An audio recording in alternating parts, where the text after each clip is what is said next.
So we got some heavy stuff today, but let's start with Everything Everywhere All at Once. Charlie, you said it's the greatest movie you've ever seen. Justin, you said you saw it in theaters 3 times. I watched it specifically so we could talk about it. So now let's talk. Spoilers. Click ahead if you don't want to get this movie ruined. Yeah. What did I think? Yeah, why did you think this is the greatest movie of all time? Well, so one, from a technical level, it was made on a very cheap budget. And the practical effects that they did with, her traveling forward through the city sidewalks or being pulled backwards on her chair in the accounting office or the quick cuts to different life she lived. Mm-hmm. I watched it twice. They're very well realized and very well done. And I actually am not normally like a technical person, but I think they really, they had the intended effect of, in many of those scenes, making all those different life choices seem fleshed out. Yeah. So that was one. Technically, I thought it was just really well done. And then the enormity, I guess one, it was, well, I'll just do the little stuff first. It managed to be funny while being serious, while being action. It was Everything Everywhere All at Once. So I'm trying to think of my favorite. One of my favorite lines is Alpha Wayman comes in. He's like, "You can just sit here and do nothing, or we can get up and go outside." She's like, "I will lay down and do nothing." Like, it was fucking great. And it did that. And then I also thought it set up themes that were paid back that I didn't even see coming. Meaning, by the end of the movie, if I were to zoom out, I was like, this is a family drama about a woman whose dad let her go. Mm-hmm. And she's having the same drama play out with her daughter. But it was subtly, that first part was subtly communicated. You were very focused on her and the daughter. Mm-hmm. And it was only really the importance of the grandpa, I felt like, only paid off in that final third act. And I didn't actually see it coming. Her dealing with her dad, how that then impacted her willingness to be with her daughter. And then so many of the things like, well, that's a philosophy that you deeply agree with. That actually, for some reason, some people don't necessarily agree with that, but you're very much strongly on board with your unresolved issues with your parents, no matter how good you think they were at being parents, will bleed into every romantic and familial relationship you have, and will seem like nothing. And that was kind of like, and the movie depicted that really well. It was like unimportant. You know what I mean? Like, it was a scene where like her dad let her go and she, lived her life, and that was her life. As an adult too. Yes. Like, she's like, okay, you picked your husband over your family. This happens all the time. It's not the reason you and your daughter or you and your husband have issues. And then it goes into how it is, which I think a lot of people would say, I had a great childhood. I have no trauma. It's like, you did have a great childhood, and something that you might not even realize that may have been good parenting, quote unquote, has impacted your ability to connect fully with your emotions, your lover, your children, your friends, whatever it is. Well said. Yes. And so that's a belief that I come in with that I thought was well executed in the movie. It did so many beliefs, and it also, like, the metaphor I thought was so strong, which is, in a world where any little choice could make you anything ever, why be satisfied with this life was the core question, especially a life spent doing laundry and taxes. And it answered it, I thought, not at every moment, but by the end, beautifully, which is, it's cheesy. All themes are ultimately cheesy, just because I love you. Like, that's the reason. And I thought that was very touching. Mm-hmm. I thought that the moments, the way that they had... Can I hop in on that one? Sure. Because that's an area that I think was interesting. I even thought it was interesting in the movie. So for people who haven't seen it but aren't going to see it, the mother and daughter have a tough relationship where the mom is very critical of the daughter. There's a scene early on where you clearly can tell she wants to say, "I love you." She goes to the daughter. She goes, they just had a fight, and she chases after. She goes, wait. There's something I have to say. And you're like, oh yeah, she's going to say, like, "I love you." And she goes, "You've been gaining weight. You need to watch what you eat." And it's like, wow, you just followed up this fight with a critique. And it's because of the culture she was raised in, or her own parents, or whatever. And then at the end, the daughter says, "You and I mostly fight, and you make me very sad, and I make you very sad. Why don't we just stop interacting now that I'm about to turn 18? Mm-hmm. And the mom goes, "Because amongst mostly a majority of experiences where I am angry at you or frustrated with you, or you're sad or you're crying or you're depressed and suicidal, there are brief moments of love that make it all worth it. You think that's what she says? Yeah. And I was like, well, wait a second. If your mom really does make you suicidally depressed because the way she expresses love is by being very critical to you, it's not necessarily the wrong thing to give yourself space from that mom. Move out of the house. Say, listen, I love you. I'll see you on Thanksgiving, but you're really bad for my mental health. Mm-hmm. And the message for the movie seemed to be love conquers all, even if it means the minority of the time is happy and the majority of the time is you guys butting heads, which I thought was an interesting takeaway. Well, I didn't get the first part that you said where it was the majority of this. I thought there was one line where she's talking about to know the joys and the pain of having you as my mom. I thought the mom said she said something like the little moments or the infrequent moments that to me implied that they were scarce, that it wasn't a relationship that was majority happy with brief interludes of friction. I think what she was saying, what I understood little to mean in that scene was little in the space of the universe, not little in the course of our relative lives, but little in the course of like these small moments of like, you're not, I don't know, I'm not a famous singer and you're not a super powerful demigod. That I didn't understand it to mean relative to their lifespan. Because I do think there was an implication in the movie that the daughter was suicidal, right? That's the whole donut thing. I took it to mean she was nihilistic, which could be suicidal. Well, the takeaway from the movie is nihilistic. I agree. But I thought the daughter specifically was at least depressed at a minimum, like very sad, crying often, thinking about leaving her mom, who caused a lot of those negative emotions by asking her to hide her sexuality from her grandfather, who wasn't supportive of her girlfriend, who was constantly critical of her, because that's how she shows love, and the daughter wasn't receiving it as love. So I just thought it was interesting because I think there are times where someone should lovingly separate from a parent or a sibling. Yeah, I agree. Yeah. One thing you said. So I thought the final act was nihilism versus existentialism, and they both start from the same thing, which is nothing matters. And nihilism is therefore take your baseball bat and smash everything and fucking who cares? It doesn't matter. And that was, stab your husband, sign the divorce papers. And that was another thing that I really liked about it is that the drama of one universe was paired with the relative normalness of the other. And so they were showing the emotional. That was one of my favorite short clips where she stabs him and signs the paper.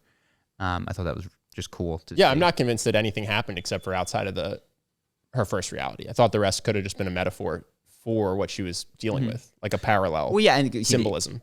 Also, the weakest part of the movie to me was the fact that he got stabbed and just shook it off in that other universe. That's what I'm saying, which makes sense if it's not actually a multiverse, but it's a metaphorical representation of what she's experiencing. Yeah, well, I guess I wasn't following the rules of this one as rigidly as I might another time travel movie. Sure. I was just saying that I think perhaps the only one that was quote unquote real was the first one. But actually, that wasn't so. It was like the first one, but then they go home and she doesn't punch the woman in the mouth. I tried doing the timeline. It is a little bit wonky because the first one, she punches Deirdre in the mouth. And so it's actually a totally different universe that they come back to in the third act, which is the first universe, except she just goes home. Yeah. But do you want to go into, you said, so that's nihilism, is break everything. And existentialism is nothing matters. Therefore, choose what matters, and find beauty in small moments. And even, I don't know, so much of it I liked. The nihilistic part, which was where she just destroys everything in every universe. In the hot dog hands, she's mean to her. She rats out Rakakuni, which I fucking loved. I loved everything with Rakakuni. And then existentialism is she connected with people in those universes and did her best to make amends. And that's the big lesson of Landmark Forum, actually. If people don't know what Landmark Forum is, it's like a 48-hour Tony Robbins-esque event where you go into a room and they have speakers and it's meant to be a personal development weekend that changes your life forever. And the whole, I don't know, spoilers, I guess, if you want to go to Landmark, but the whole weekend is actually just primed to have you experience positive existentialism instead of just understanding it intellectually. The whole thing is just a choreographed dance that's sometimes meant to make you happy, angry, sad, whatever, but just leads you to this moment where you experience genuinely, I can assign whatever meaning I want. And so I can decide that when I was beaten by my dad, he's not necessarily a good person, but for me, it was a blessing because I took these positives away. And it's in hindsight, would most people choose not to have had it happen? If you had a time machine, would you go back and make it not have happened? Maybe yes to all these things, but given that you can't, the philosophy of the landmark, at least, is assign meaning that makes you happy, fulfilled, able to move forward in a positive way. And so I thought the movie touched on that theme well. Yeah. I mean, I could go on, but basically the dramatization of life lessons where she fights them with kindness, where her daughter is being sucked into a black hole of nihilism and she pulls her out, with the dad pulling her, and like the big moment of victory is when she says, "Stop calling me Evelyn, I'm your mother." I was just like, this is the way that it dramatized the seriousness of family relations. I thought was great. And I'm trying to think. I liked the rock scene. I liked, just be a rock. Yeah. No, yeah. The only, I mean, whether it was entertaining or not, the only message thing that I thought was interesting was their decision to stay together, which I think is much more case by case family decision than it is a blanket. You should just always forgive your mom because she gave birth to you, which I'm not saying is what they were saying, but that was something that I walked away considering, is depending on what this relationship looks like for all of the years that we haven't seen, giving her a hug saying, "I love you and I forgive you and I understand that everything you are is part of your trauma and I'm moving out," could be the right answer. Sure. I totally agree. Justin, what did you think? Because you loved it. You saw it over and over. Yeah, I mean, I agree with a lot of Charlie's sentiments. I think totally unrelated to the metaphor. I think their last movie, did you guys see their last movie? It was Swiss Army Man. And Daniel Radcliffe gives this monologue that was along the same lines as the rock part, but it was just way cringier. Oh, yeah. You know, I think they did a really good job of skirting the line between like playfulness and self-importance in this one. And I think that's really hard to do. I think a lot of movies that tackle ideas like this would probably tend to veer towards the self-important kind of zone. Yeah. So yeah, that the fact that they decided to make the representation for like the bleakness of everything and everything bagel, I thought like just those choices were awesome. Sure. Yeah, because even if it's not self-important, it is tough. Like Donnie Darko is a very philosophical movie. It's also very dark. It's tough to do philosophy and keep it light. Keep it light. Yeah. Yeah. All right. Cool. Well, I wanted to bring it up because I've never heard two people endorse a movie as strongly as you guys. So I watched it just so we could talk about it. So and the one other theme that I liked was that I'm reminded of was the whole time her relationship with her husband, she looks at him like a loser. And at the end, she sees his value, which is, being nice. That was the cringiest part of the movie for me, which is he gets stabbed. Please, be nice. I was just like, oh man, 2 on the nose. That was the one time that they crossed the line for me of having someone recite their philosophy in a moment where it didn't make sense, instead of having it be implied, which it was. I thought, like, as I rewatched it, I was like, man, you could cut this, have him behave a little bit differently, and still get the same effect. But it was a little bit too much. But yeah, her seeing his value as he, constantly talked people off the ledge throughout the movie.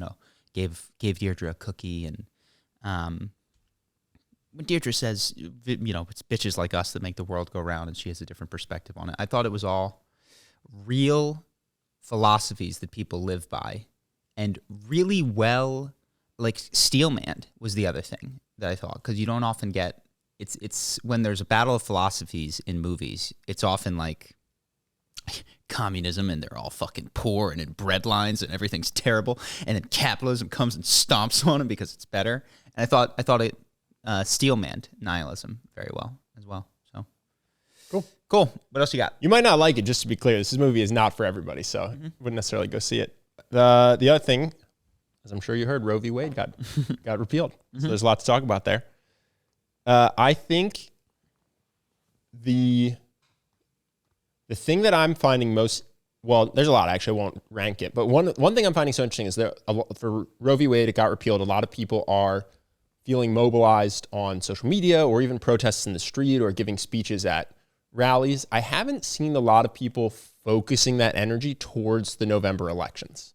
And the Supreme Court, it made a ruling interpreting the existing laws, and then it revoked the ruling or changed the ruling based on the existing laws.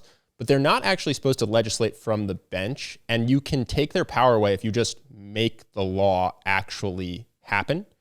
Voter turnout is awful in the U.S., and so it's just interesting to me because if people really, really want abortion to be a just nationally protected right, if 100% of Democrats showed up and voted in the midterm elections, I think that would happen almost instantly because we already have a Democratic president.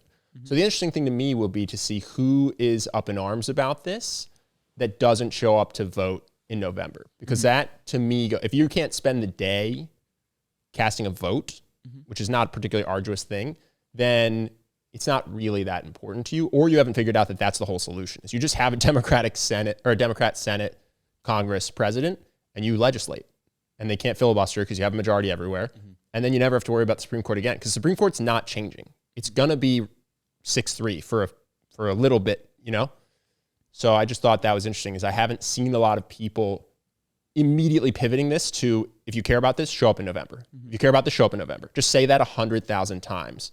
If you don't show up in November, you are condemning this to exist. Like you are causing this if you don't show up. Your apathy creates this. And I think that would be more useful than just the unfocused anger. Yeah. It's just occurring to me that... Oh, sorry, one more thing. On the flip side, if the Republicans do that and then they get a Republican president, they'll just ban abortions nationwide. Well, not... you mean in 2024? Yeah, that's what I'm saying. So like Democrats can do this now, and if you don't, and then Republicans do this in 2024, they'll just ban abortion nationwide. So the next front of the battle that's going to be much more permanent is actually legislating a law and not asking the Supreme Court to be the arbiter of this. Yeah. It's like, unlike something like homelessness, where like there's going to be different approaches, like the Democrats are going to spend money, but maybe they'll spend it poorly, maybe, and that won't solve it. And this is one of those things where it's a very clear transition to law. It's like, this is legal. You can do this. It's not a matter of how much are we going to spend on it or aren't we? It's like, no, you have the right to go make this happen. So it does seem like if you wanted to become a single issue voter for this particular thing, the translation to this person says they're going to go get this and it's going to happen seems much more connected to my candidate's going to solve homelessness. Right, which they might not be able which to. They might, you see crazy shit like someone who said, you know, if Bill Gates gave away 10% of his wealth, he would solve homelessness forever. You're like, your budget as the government is much more than what you're asking for. Why don't you just solve homelessness? They can't. You know, it's empty rhetoric. But for this issue, you really get the majority everywhere. You get the president, and then you make legislation. Yeah. And the reason that hasn't happened is because there's often been a mismatch. Who has the majority where versus who has the president. But that's because voter turnout is 50%. If you just get that to 90%, you're good. Yeah. So I think people wanted us to talk about, my guess is like abortion. They might not have seen us talk about it in the past, but broadly, this is a tough issue because for some people, it's murdering babies. And for some people, as Louis C.K. says, it's taking a shit. And for some people, it's somewhere in between. And the question is, you know, at what point, and maybe it's a sliding scale, does a quote-unquote fetus become a quote-unquote person? And if it's a person from the moment of conception, then the 14th Amendment also applies to the fetus, which has the right to life, liberty, and the pursuit of... Yeah, but the problem is that people don't treat it like that all the time. Of course. And so at some point between it's conceived and it's having its 8th birthday, or you know, it's exiting the birth canal, something happens, and it seems to occur on a spectrum, not at a particular point. Yeah, but we've talked about this. Like, you can't. There's certain laws about how you can raise your baby once it's born.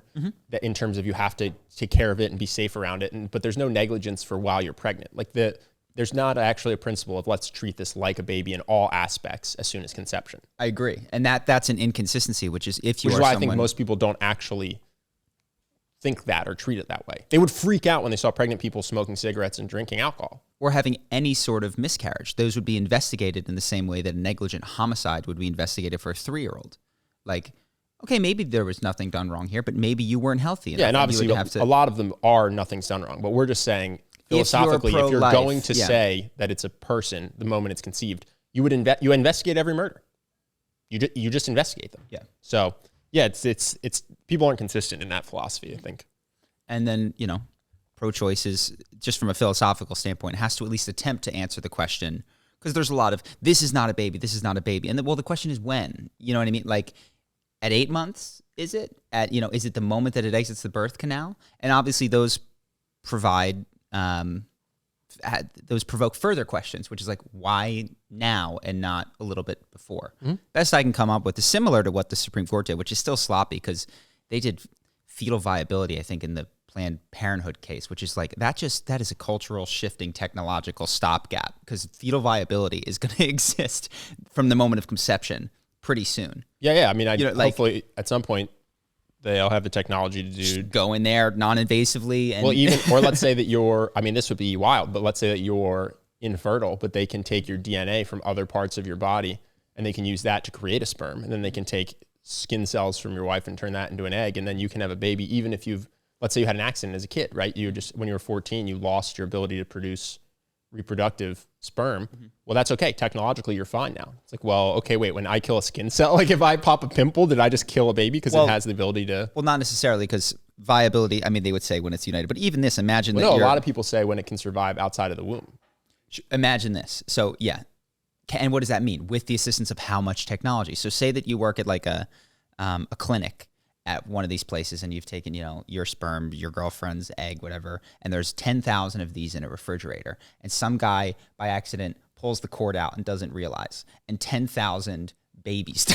Well, no, you're actually, just to be clear, you're raising actually a less ridiculous, more important point, which is if you do in vitro, you often fertilize multiple eggs, and then you see which take, because you are doing this out of the body. And so there are ones that don't take, but there are ones that do. And sometimes 3 take, and you want 1 kid. Mm-hmm. So, well, now you can't do that. You can't do that procedure. You would have to embed them all, or else you've committed murder. Well, my guess is pro-lifers are okay with that. What I'm trying to find are the cases where pro-choice goes, oh shit, pro-life is okay with it. What I'm saying is you just got rid of all of the people who have had in vitro babies because for one reason or another they weren't able to. Like now they can't have kids. You remove their ability to have kids because they can't do it in this way. No, it's another interesting thing is like, let's say, and I don't know if this is the case, but if you take fertility pills, you're more likely to have twins. And I'm not sure if this is 100% the case, but it is possible that if you're more likely, like I know people that took fertility pills and had like 4 babies in the womb, and they weren't trying to, but like 2 of them didn't make it or had things, and then 2 survived and had full lives. If you take fertility pills and that makes it more likely that children miscarry or die in the womb, is that then like, I don't know, reckless endangerment of child life from a pro-lifer's perspective? The point is, what I see on social media from both sides is philosophically not very rigorous in its sloganeering, even like my body, my choice is has been co-opted by both sides. It's like, oh, my body, my choice. Why do I have to take a vaccine? Well, my body, like all of these things come back, I guess because that's what works on social media is memes and not well thought out arguments. No, and what's funny is they are, if pressed, most people's fall apart. Some people probably do have thoughtful answers, but it is interesting to see the same people who are going, the government can't force me to do something I don't want to do. They can't force me to wear a mask. Mm-hmm. That's my right. But they also have to force you to have a baby. It's like, well, wait, where do you want the government to force you to do stuff? And where do you want the government to not be allowed to tell you what you have to do? Like, where do you think your personal freedoms end? And you go, oh, in a very arbitrary, unprincipled line where you've decided what behaviors you want and don't want in the world. And then you just assign them to what the government should and shouldn't police. Yeah. And it's interesting. I think I wonder if a good question just to get people going is like, if you're pro-choice, a good question for you to answer is like, what responsibilities do you have towards a fetus and when? You know what I mean? Because that's it, like, or a baby and when. And to be able to answer that question, I think is really important. And I guess if you're pro-life, it's, what freedoms do you have around bodily autonomy? And they could say, never at any point. Is it 3 minutes before the sperm hits, or a second before the sperm hits the egg? I mean, what is your founding belief? That the soul enters the cell at the very moment that the sperm and the egg collide?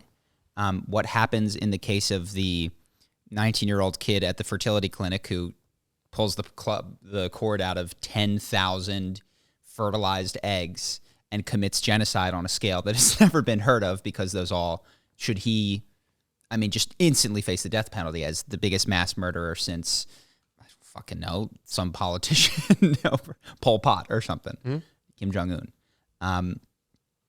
These would be, I think, I don't know, enrich your perspective and understanding. The other thing that I see is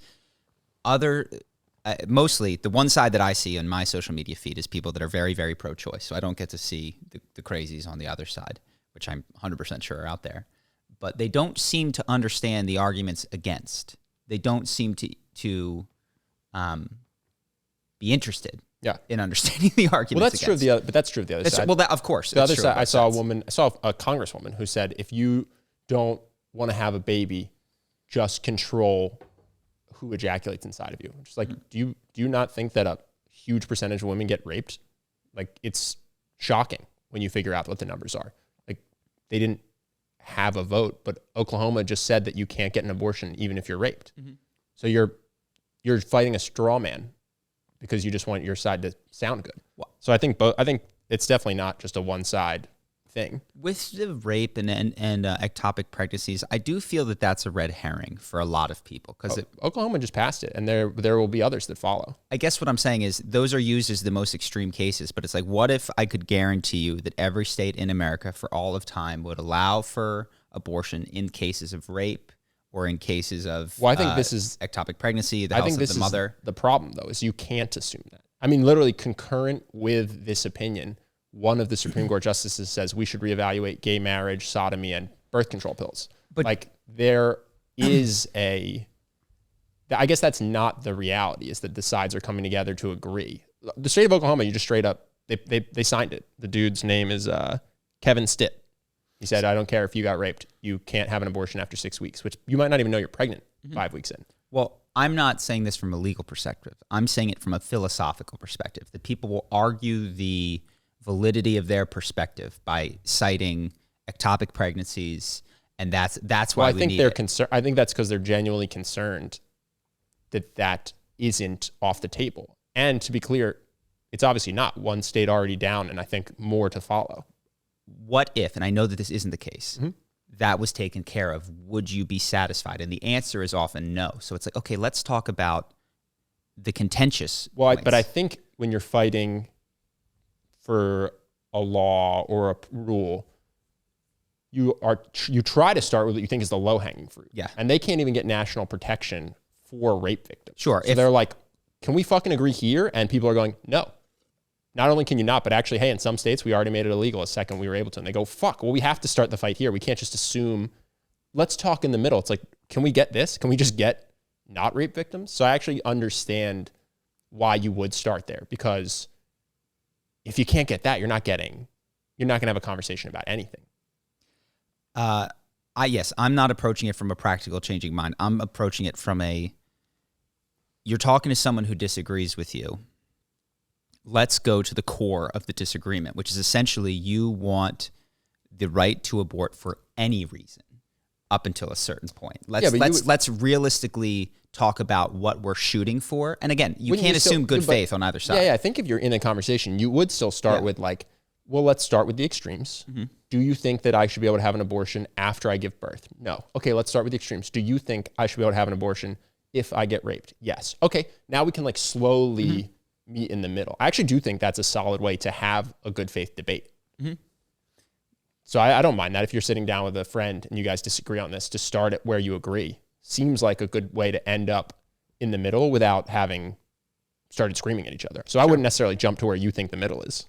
One of the questions that I have for people, and there's a lot of ways to answer it, this isn't like a gotcha, is what if in Oklahoma 60% of the people think and vote, and they're being represented by their leaders, that is what they want, even in the case of this, the perspective by the majority is that it's a fully fledged human being, or at least close enough to one to not warrant allowing an abortion. Well, yeah, so we're kind of jumping around, but you just touched on something that I think is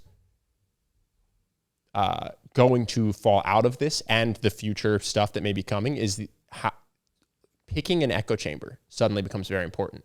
Like we often talk about diversity of ideas and how important it is to hear the other side. It's like people might have to pick geographic echo chambers just to get the rights that they want or the policies that they want.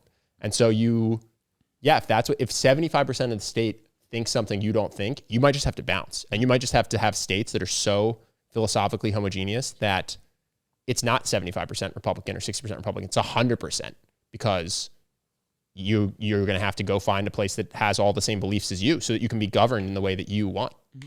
Yeah, and I'll say the obvious, which I know you believe, is again, not everyone has that freedom to just pick up and move 400 miles away. Yeah. And the other thing that I don't have an answer to, but I was just thinking about is like federal government, I understand, rule over all the states, but then you kick it to the quote unquote local level, which is state level. Why not have counties decide their own abortion laws or towns decide their own abortion laws? So here's why. It's because the job of the government is to provide at any level a baseline floor. This is what the Constitution is of you can't take this shit away. I don't care if the majority all say, let's go to Ben's house and take his stuff 99-1, you can't do it. And this is the thing with abortion is like, this is why. But the country, majority of people, I think, do want some form of abortion to be available. I could be wrong on that, but last I checked, I thought that's what it was. Sure. But that's not what the Supreme Court does. They don't look at the populace. They are supposed to interpret the law. Well, they're also not asking everyone in the world, which might vote, no, abortion shouldn't be legal. I mean, there's a lot of Islamic places out there. But I'm saying you could be in a country where the majority of people were pro-choice and the federal government didn't protect abortion.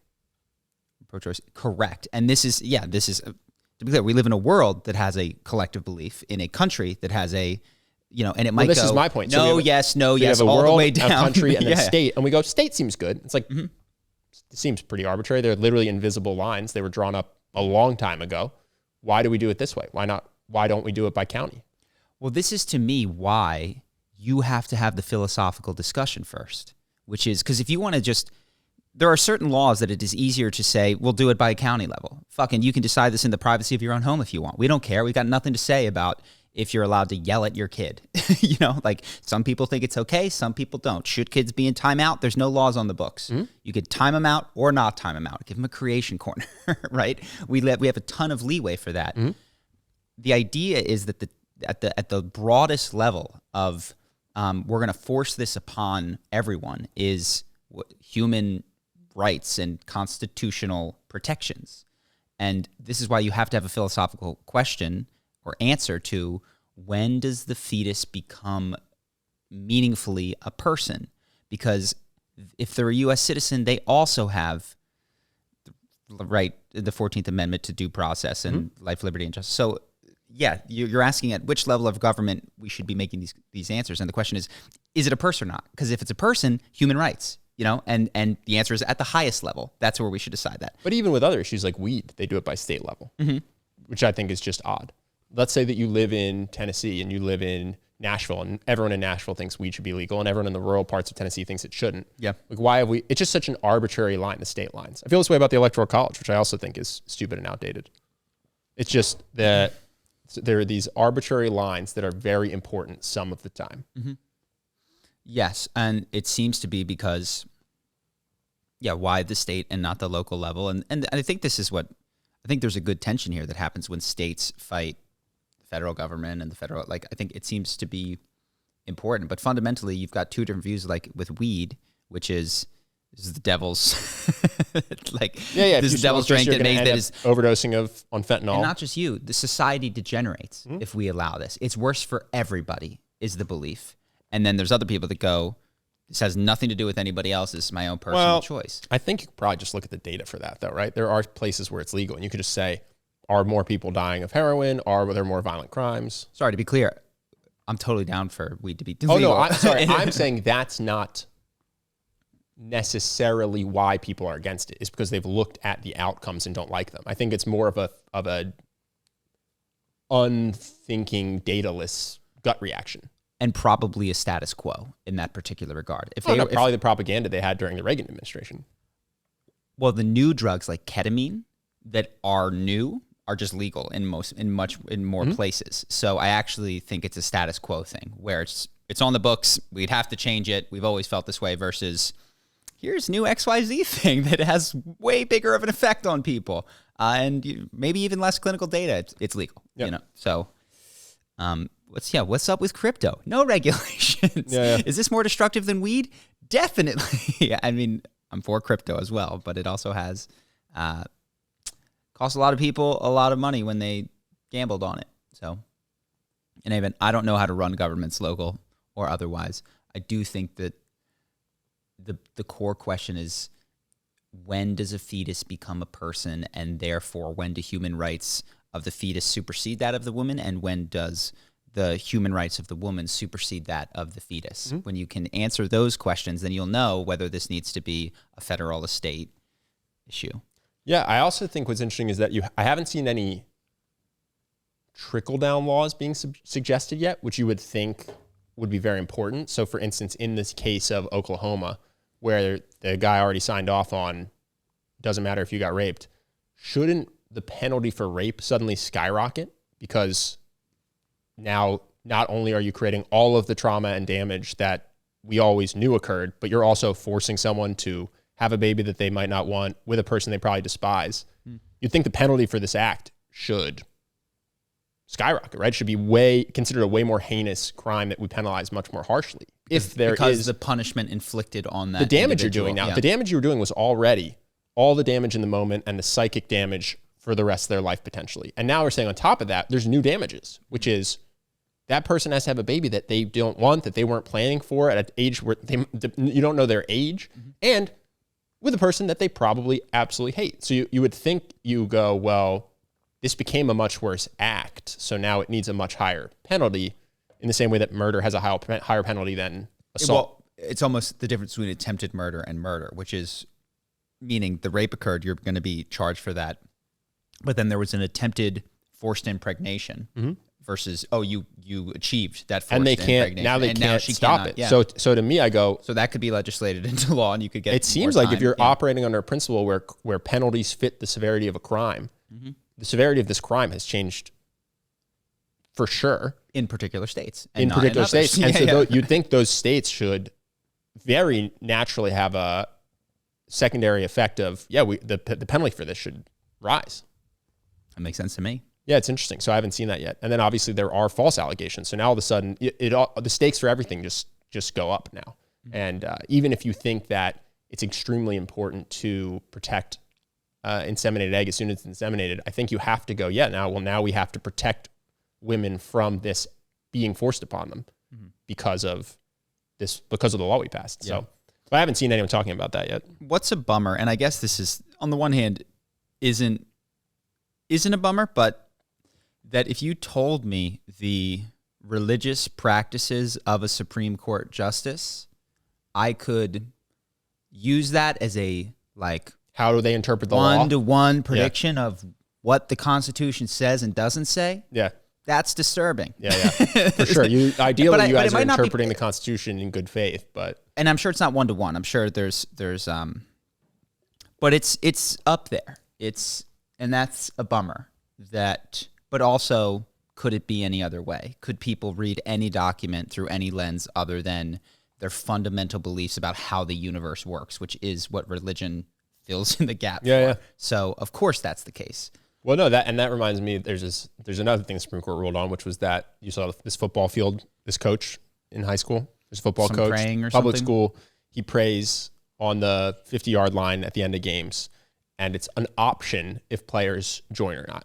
But he also invites journalists and state legislators. It's a very public thing. So obviously students who want playing time feel pressured to go. And so the idea was, is this an infringement on his religious freedoms that the school told him not to, or is this a violation of the separation of church and state that he's doing this at a public school? Because he could do this in a private school, no problem. And the school did give him a private room to pray in. They're like, you can pray right here whenever you want. It's a prayer room. Your religious freedoms are protected. And so it's interesting because the Supreme Court, not surprisingly, they ruled in his favor as well. Because to your point, again, the Constitution is being interpreted through their faith or lack of faith. I really want some mats facing Mecca to go down in some public schools. That's what for 5 times a day prayer yeah. ceremony, and see how these guys feel about that. Yes, I agree. That's the natural consequences. How would you feel about this if it weren't a Christian coach? How would you feel if it were? What if it was the Church of Satan? Yeah, or just And he was thanking Baphomet for for causing the suffering of his enemy. Like, this is I'm actually down for a ruling that says this is okay. But my problem is that I sense that it's only okay because he shares the same religion as the people who legislated it. I'm fine with other ways of arriving at that ending other than this is my religion, I like it, it's cool. Yeah. I watch Friday Night Lights. They're all religious anyway. Who cares? But I think that that's also impossible to take out, and this is the problem with religion is, as the Church of Satan has effectively, and is done very well, it's like, if you're going to have all these special accommodations made for religion where you don't have to pay taxes and you can believe anything you want, really, and it can, if you're the Church of Deimos, you can do ayahuasca, you can do Schedule I drugs. If you're this thing, you could do all kinds of weird other stuff that would otherwise be illegal. You create, these special exceptions that everyone needs to respect, but not everybody has access to. Like, what if I want to do ayahuasca and not have to worry about getting arrested for it? What if I want to do MDMA and pass around a hat afterwards? And if you want to give me $4,000 in exchange for that experience, you're welcome to. I don't know. It's a problem. But I guess if you just zoom out fundamentally, the problem is not religion. The problem is that you have people in a country trying to make rules under the same roof, which is, one of them thinks Jesus is my savior. He's the reason of everything good. God created the earth. He did it in 6 days. It's 6,000 years old. This is how women are supposed to be. This is what we do with babies who are instantly created upon conception. And this is how and then other people that don't think that. And then people who think all other sorts of things. It's very tough to form a consensus. Yeah. This one I thought was especially interesting because so the idea is that they're protecting his Christian faith, which is pretty explicitly based on the Bible, right? The Bible says, and when you pray, do not be like the hypocrites, for they love to pray standing in the synagogues and on the street corners to be seen. When you pray, go into your room, close the door, and pray to your Father who is unseen. So the book says, don't do this at the 50-yard line. Don't invite journalists to do this. So they protected his right to express his interpretation of the religion, but not, even if it didn't follow the book, which I think is interesting. But I guarantee you there's a line in the Bible, probably 6 of them, that says pray at the 50-yard line. Tell everybody. So this is my thing, is what does it mean to protect someone's religious freedom if both of those are true? It means however they interpret it. Well, the Bible's got everything in it. The Bible has genocide and this is what I'm saying. So how do you, if you're not going to go necessarily line by line in the book, but you're going to protect someone's religious freedoms and you're going to do it for all religions, it seems very open-ended what someone can claim is because of their religion. I mean, we see this with Scientology, and we see this with... It doesn't seem rigorous at all. It seems, and maybe this is what the court should be, I don't know, but it's obviously, because it's the primary religion of America, because it's a way that people are used to seeing that expressed in America, it seems very culturally informed and not like a special exception is being made because of the cultural moment we are in, where Christianity is popular, and this is one way that it is often expressed, and all of these other things, that this principle would not therefore apply to people praying towards Mecca 5 times a day in public, at a public school. Yeah, just bouncing out of class. Just saying, like, I can't be here right now. I got to leave. No, and I have to be at the 50-yard line. Yeah. Not only can I not be here, I have to be front and center. Yeah. And by the way, the state senator is going to be here as well because he's going to do it with me. Yeah, unfortunately, I think that even the thing with this one, which I think is interesting, is because it is about the separation of church and state, but also it ostensibly is about protecting the kids who don't feel this religion but now have to fake it for playing time, is that's already happening.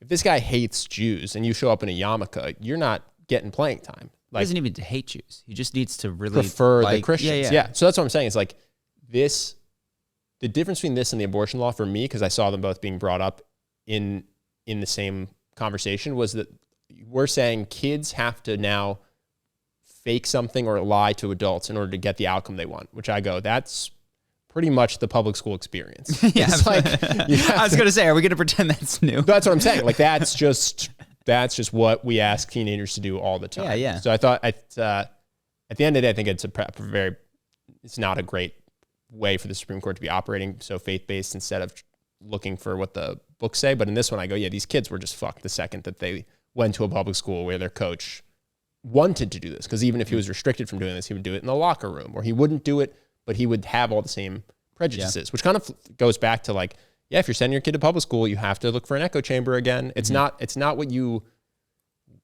necessarily want for the most educated, philosophically sound society. What you want is to be able to have conversations with the other side, but you're like, well, fuck, I need my kid to get a lacrosse scholarship, so he needs to play on the lacrosse team. So if he's not Christian, he can't have a super Christian coach who's biased against non-Christians. So it's like, let's go find a school where the lacrosse coach doesn't care about your religion. It just becomes very important to hunt down new things all of a sudden, or maybe things that we'd liked to pretend weren't there the whole time.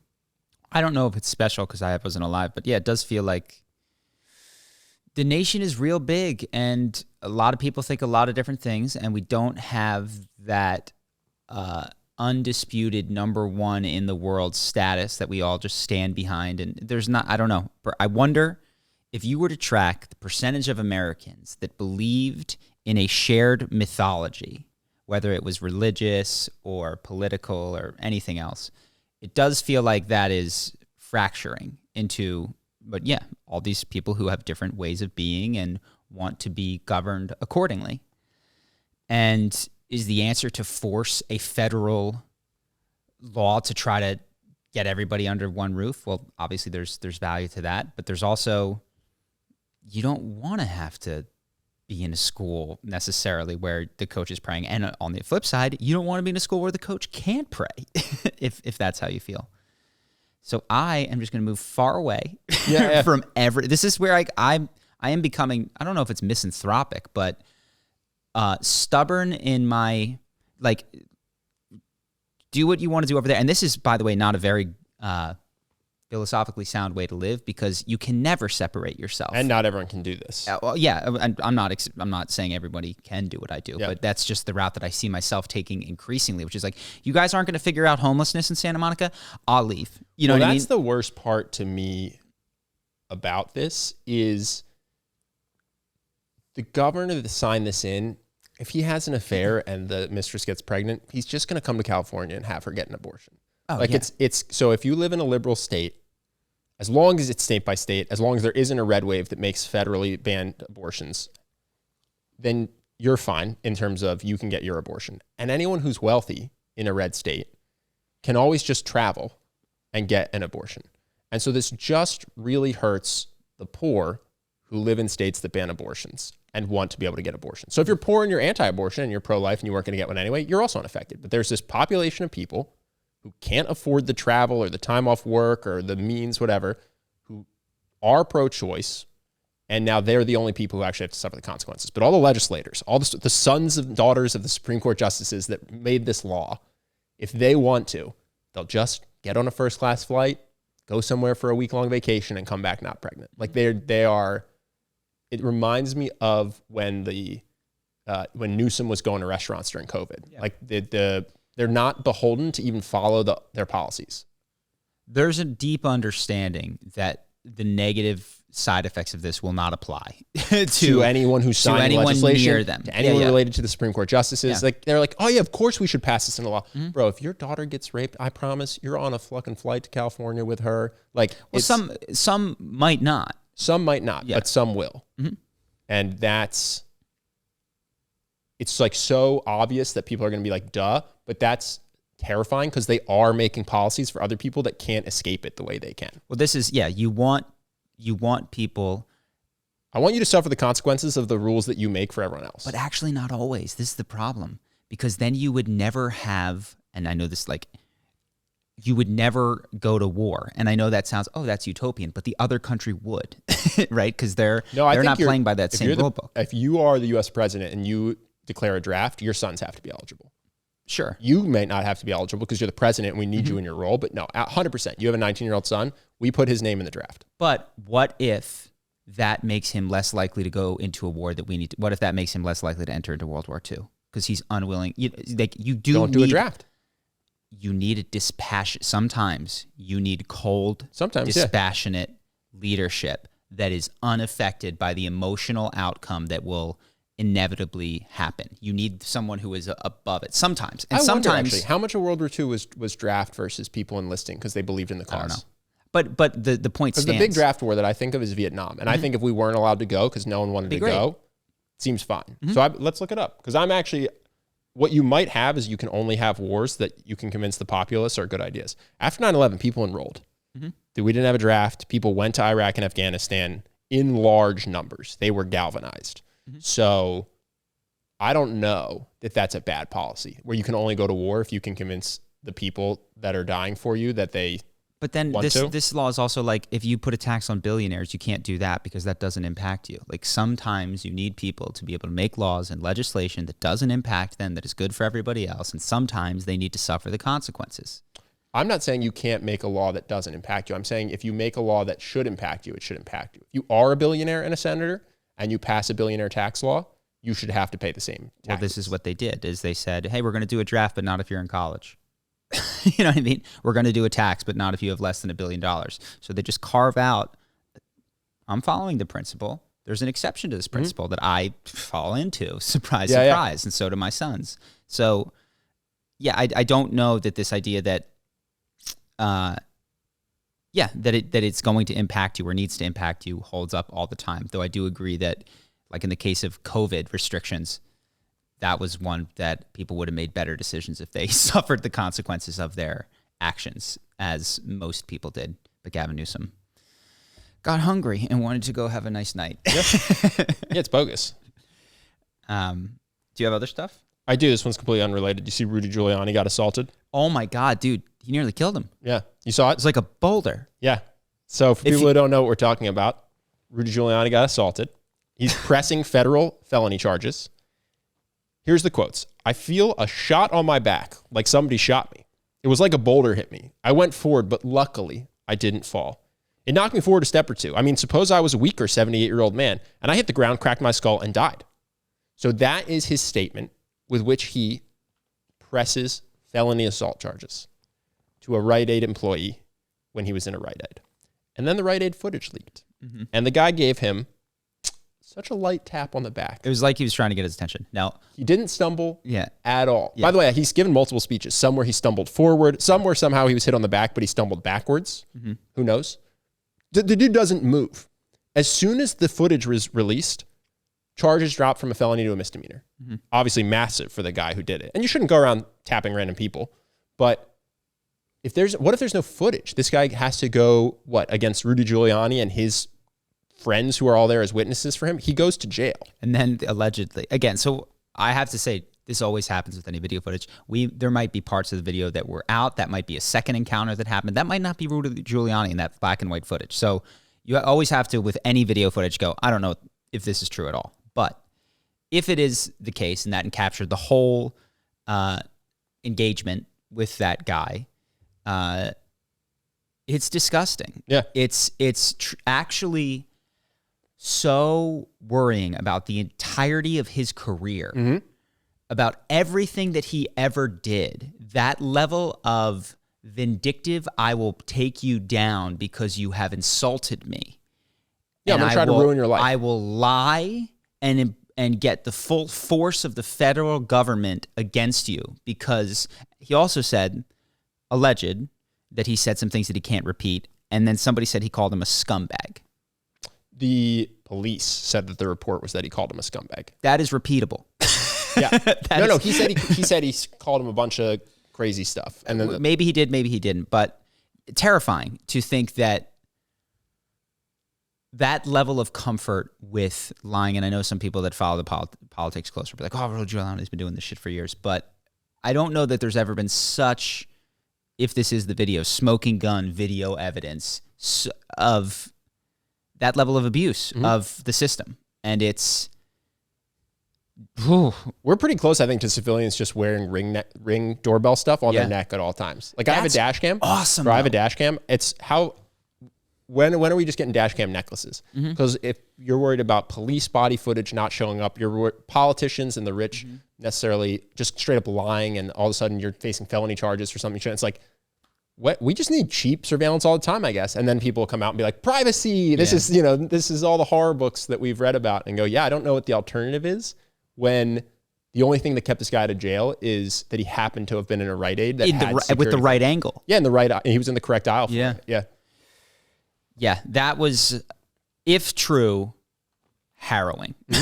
Like, there are that bald-faced lying with what I have to believe is a total understanding that, like, that's not two different interpretations of the same event.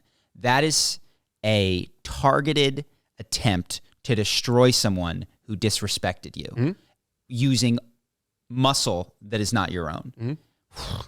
That's scary. Yeah, it was crazy. Yeah. So, but also, I'm presuming that we captured the entirety of the thing in the video. It wasn't missing frames, all of that stuff that, maybe 30 frames were cut out where he fell forward and then stood back up. I don't know.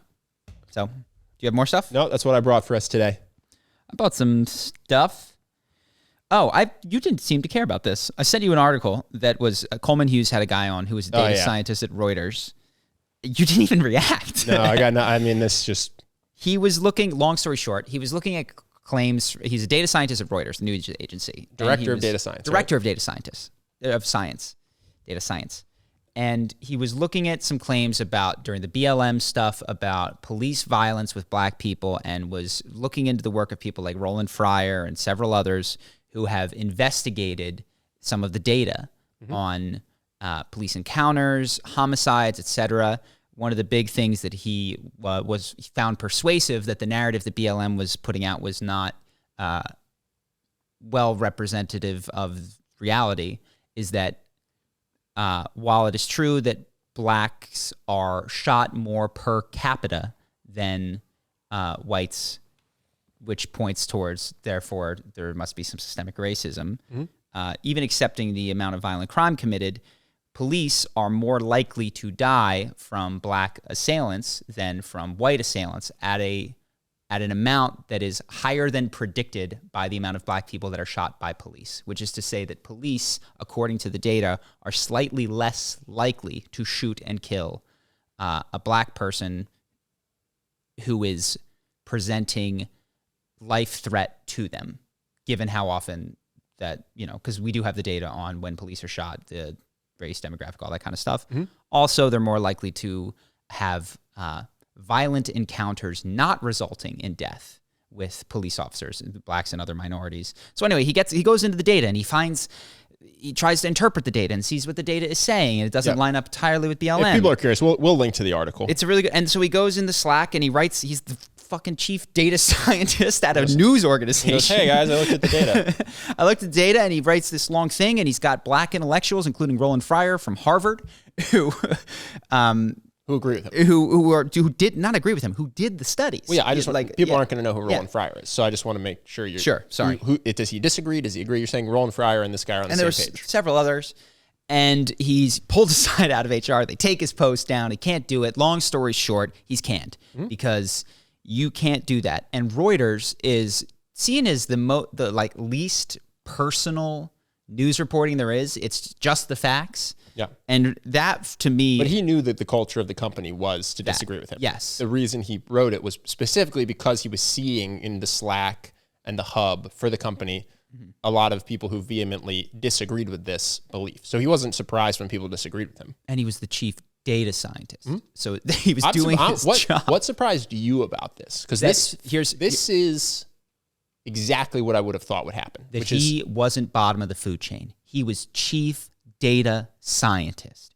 Like he had... Not chief, a director. Sorry, director of data science. Director of data science. Important difference. He actually wasn't wasn't the top of the food chain. He was just in the middle of the food chain. That's high middle.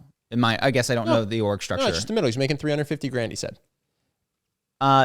that I think is the top of the data science He was hierarchy. a director. There are multiple directors of data science. He was a director at Reuters. He was high in the data science. This to me is exactly what I would expect to happen, which is a guy shares a an dissenting inflammatory belief. political belief Yeah. that the people at his organization disagree with. They take it down, and instead of him just taking it on the chin and going, oh, I guess I don't get to share my opinion here, he fights it. And then they fire him for being difficult. Yeah. I'm not saying that's what should happen, but you sent me this. You're like, can you believe this? I go, yeah, this is exactly what I would have predicted. I thought foolishly that people in specific roles where they were tasked to look at data would have protections. No. This is, I have a friend who's a CEO of a pretty big company, and he and I have discussed this. When people say that they demand diversity at a company, it is specifically demographic diversity. It's not diversity of thought. He says that there's no one asking him what percentage of the office is Christian versus Muslim versus atheist. There's no one asking for how many people vote right or left. Let's make sure we go 50-50 so that we have diverse ideas. He goes, no, they want completely the opposite of diversity when it comes to ideas. They want just everyone to agree with them, and they want everyone to look different or have sex with different people. Mm-hmm. And that is my impression of how companies are operating today. So this company had a deep-seated belief that police kill black people disproportionately based on racism. Yeah. He tries to show with data that that's not true, and they take it down. He repeals it. They tell him, you better stop fighting this fight. He doesn't stop fighting this fight. They fire him. But also, and what he said, which is that no one addressed his data. He said, I was looking for substantive arguments about the data, and all it was is, how can you do this? You're a white guy. And he said, in parentheses, not pointing to the fact that almost many of the people whose work I had cited were black. Mm-hmm. That I guess, that these organizations are set up to quash, to not discuss this it's truly impressive how deeply this ideology has infected these organizations to the point where they don't even need to argue with the data scientist about the merits of data in order to just... Yeah, I think this is happening all over America. Yes, I think that's probably true. And it's wild how successful it's been.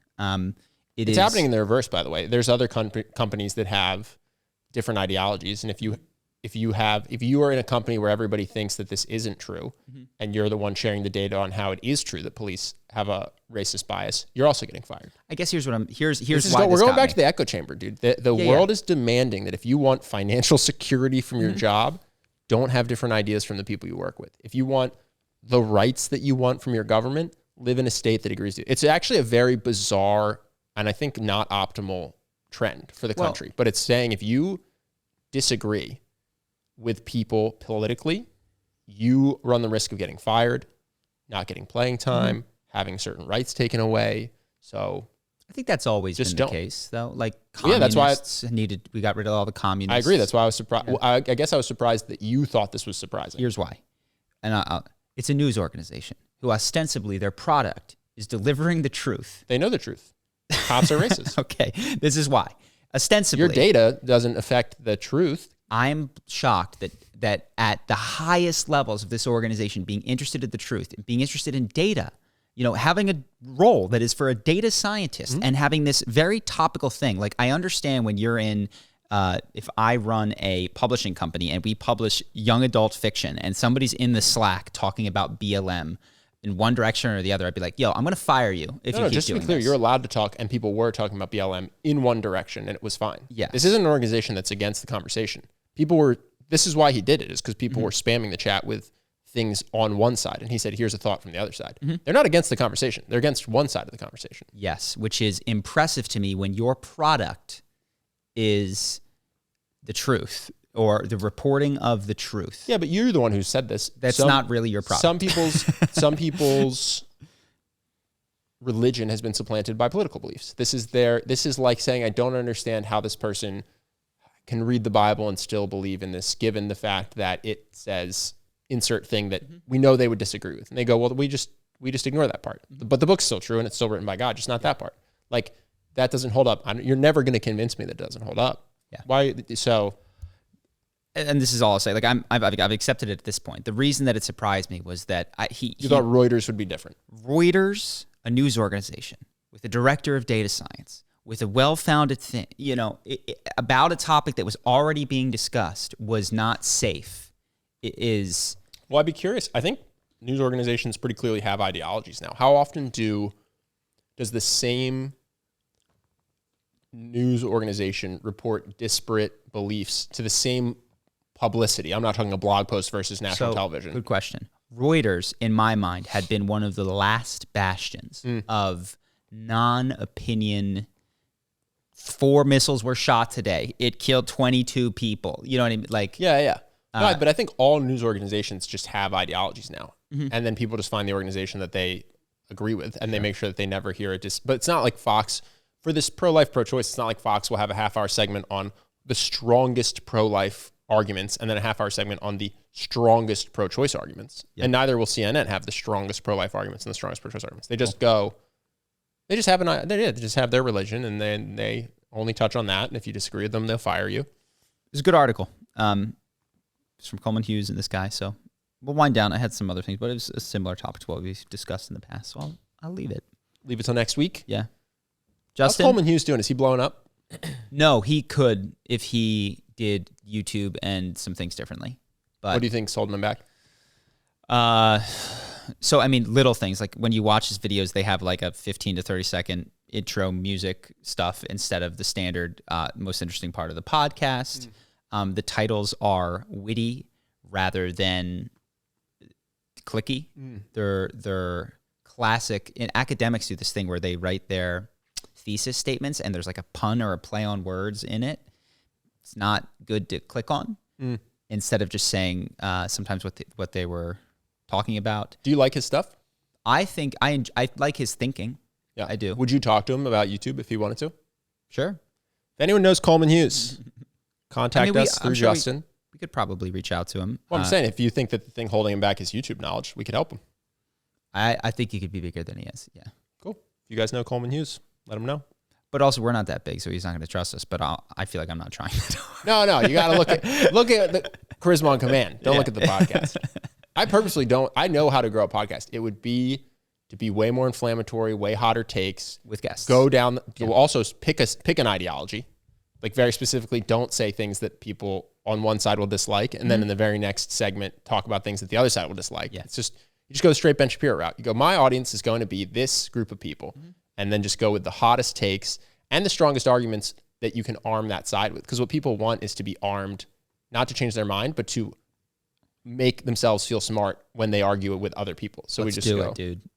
I mean, that's how you do it, right? You just go, okay, we are this side. We're going to give you the best arguments for this side. We're going to give you the spiciest takes for this side. We're going to have guests that we know you agree with. And we're going to take the strawiest of men from the other side and annihilate them. Yeah. We'll get some. If you have a big audience and poorly held beliefs, we'll invite you on. If you have a big audience and well-founded beliefs, you're not invited. Yeah. No, I know how to grow it, but that's not the podcast I want. Cool. But we have charisma on command, so hopefully he'll believe that we... And D&D soon. And D&D soon. So we have some YouTube chops. All right, Justin, we have some comments, some questions. Yep, I wrote down one. So we got, hi, I wanted to start off by saying I'm a big fan of the podcast. I noticed lately in myself that I have a craving to be strong/in control of situations. For me, it's like a feeling of euphoria when I'm in control or strong for even a bit. It's starting to suck the joy out of all other things as I start to get bored when doing other things I've liked for a long time and to try and get another feeling of power. I've been trying to look at some of my childhood experiences, even though I'm only 15, and I think it might stem from me feeling weak in my childhood. However, I haven't been able to stop the craving. Is there any advice you would give me to help me stop wanting feelings of power/control so much? At 15, honestly, I'd say go get some power and control over the world in your life to some degree. Now, I don't know how that's specifically like if you're controlling your friend group. But also, what is it? What are you not doing? Like, are you stopping sports that you aren't good at that you really enjoy? Because that would be a bad outcome. I don't know what it means to be 15 and to be abandoning activities unless they give you power and control. Yeah. Well, I think, and there also is probably a healthy amount of control at specifically a developmental age like 15, where you're understanding what your effect can be on the world around you and how you can change things. And where it's like, oh, it's kind of kind of a crazy change for me to aim at. So, if you had said 55, I'd give you a different answer. But at 15, I almost just want to like be like, dude, go fuck it up. You like go find the edges of things that don't work, and life experience of aiming at control and having it make you unhappy for long enough will or ought to naturally curb you, especially given the awareness that you have about it. Oftentimes, I think the best teacher in life is experience. So you're like, your mom says, don't touch that. You're going to burn your hand. You're going to burn your hand. You're going to burn your hand. You're like, I know I shouldn't touch this soap. And then eventually you touch it, you burn your hand, and you're done. That's it for you. Sometimes you double back. Sometimes you go on that metaphorical stove. But at honestly, a lot of people double back for abusive relationships. Yes. But at 15, we don't know if that's you yet, is I guess what I'm saying. Like, we don't know if just the natural course of growing will teach you, especially with the awareness that you're holding, that this isn't working for you. Mm-hmm. Not that it shouldn't work for you, that it's not a good idea, but that you're like, no, I have felt experience. And this has happened, for instance, with specific traits in partners in relationships. There are things that I could have told myself at 18. Be like, don't go for the girl that is just pretty and doesn't have X, Y, or Z. And I was like, well, I know that, but I'm going to do it. And as I've gotten older, there are traits that I don't have to teach myself to be repulsed by anymore, because I actually am. And but a lot of people do. Just to be clear, a lot of people, they'll date someone, let's say he's a drug addict, and it leads to negative things in their life, and they break it off, and then their next relationship is with a drug addict. Yes, hold on. I'm just getting a text about a call that we have. That I have? No, we have on Thursday. Yes, but yes, I agree. And if that's you at age 24, 25, come back. But I would say continue to hold the awareness that you have. Notice how those situations of power and control make you feel. And rather than fight them, just notice. It's kind of like the prediction spreadsheet that we did. Just keep a running log. Like, okay, I'm in control and I don't feel good. Oh, that's good to know. I'm in control again and I don't feel good. I'm in control again and this just feels empty. Like, I think that can wear on you and actually slowly change you. Yeah, I do think that this is something people struggle with. I do see people pursuing, let's say, wealth, which is a form of control and power. And they go, if I had $100,000 in the bank, man, things would be different. You get the $100,000, you go, if I had $500,000 in the bank, if I had $1 million in the bank, and they actually don't pivot. They just keep going bigger, bigger, bigger. And I think live oftentimes lives that are less happy or fulfilling or joyous or whatever you want to call it, because they don't break the cycle of, they don't start to reorient towards relationships or contribution. Yeah. So what do you do if you're deeper in life and you're not getting 15, the lesson? Yeah, exactly. If you're not getting the lesson and you go, like, some part of you goes, I don't think this is working. I checked the boxes. I got the promotion or the money or the whatever, and I kind of still feel the same powerlessness and frustration or sadness or anxiety that I always have. How do you make that shift? Because I think that's pretty common, is to not let the stove educate you. Keep moving the bar, but never reorient to fulfillment, contribution, happiness, growth. Well, what have you seen work for people? What have you seen change that guy? So we've talked about this. Okay, you want to change something about yourself. First level is like, sometimes it just changes. Second level to me is like Tony Robbins, do conscious exercises in personal power to change your relationship with money. That worked for me and money very easily. Next level is like choice-centered landmark therapy. Let's go to some ongoing experiences that have kind of a dramatic kickstart to change a behavioral pattern. And the next level is psychedelics, which is I'm going into the deep recesses of my unconscious, or breath work, or death of a loved one. Or death of a loved one. Or an absolute cataclysmic failure of your way of being in the world.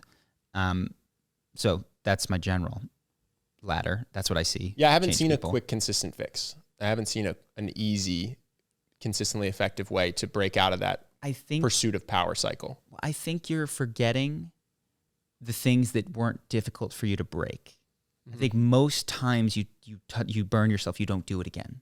Like, I don't know, with your injuries or something. Like, you will not play basketball hard after hurting your... You got it. I hurt my ankle. Well, yeah, for me, it was kind of what you're saying. It was getting a shitty job that paid a lot of money and that I hated. But I saw a lot of people say they hated the same job that I hated, go to business school, and then kind of forget that they hated it so much and go back to the same industry, which I thought was interesting. Even people who swore they wouldn't do it, they get the time off and they forget. So that's why maybe I'm biased by how persistent I see it in some people I've been close to. Yes, and because those people were were already following prestige super hard despite all the sacrifices that they had to make for it in high school and college. Yeah, that makes sense to me. Yeah, I'm also thinking like Alex Hormozy came on the podcast and basically said, I pursue wealth because I have a hole in my heart. And then isn't pivoting to a new strategy. It's just still pursuing wealth. And I would think to myself, like, what could make him not hunt power and control? You said it, cataclysmic failure, death of a loved one, psychedelics. Like he's beyond, I think, Tony Robbins at this point. It is deep. So you say just move up the ladder. Start with experience. Yeah. If experience is sticky, take personal power too. If that's sticky, go to Landmark Forum. Oh, it's still sticky, psychedelics. If that doesn't work, you got to wait till your kid dies. Yeah. Or just, that's you for life. Interesting. Good question. That's all I got. Oh, that was still more on the podcast. We're not on Patreon yet. Yep. I thought we're doing Patreon next. Oh, nice. Thanks, guys. If you want to join our Patreon, keeps us going, keeps Justin sitting here. We got to get some more money in, I guess, because we've had low patrons and low. We have. Yeah. So, well, we don't want it to come out of Justin's ability to survive. And LA prices are getting kind of brutal. Yeah, these LA prices are Did you say they're doing a stimulus check that's just based on inflation in California? Don't even. You didn't know this? I saw. I don't want to talk about it. You don't want to talk about it? But I did hear it was, I don't want to talk about it right now. Really? We could talk about it off air. I'm curious what you thought. If you make less than $75,000, you get $1,000. Okay. That's the California policy. Yes, which is what a brilliant way to fight inflation on the one hand. On the other hand, I think it was from a tax surplus, which is like we over collected money. So it's essentially just saying that if you're at a lower tax margin, you were taxed at a lower rate, which I'm more okay with. Which is different than printing of money. It is a... No, it's definitely not. Sorry, California didn't print money. They're just taxing and basically the way it's working, they're just taking money from people who make more than $75,000 and giving it to people who make less than $75,000. Relative to the current tax structure, which which already happens in California. Yeah. So yeah, they're just doing it a little bit more and having more dollars chase more commercial consumer goods, which is going to raise inflation more. I'm not sure that maybe it's worth it because those people need those things. And they'll be more competitive in their attempt to acquire those things compared to the rich folks. But yeah, I didn't have a strong reaction to it. I just saw it.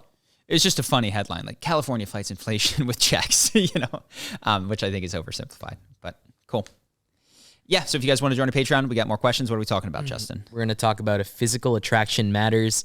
We're going to talk about convincing your family to embrace psychedelics, and then some good more at that. about Roe v. Wade. I can help there. You are good at that.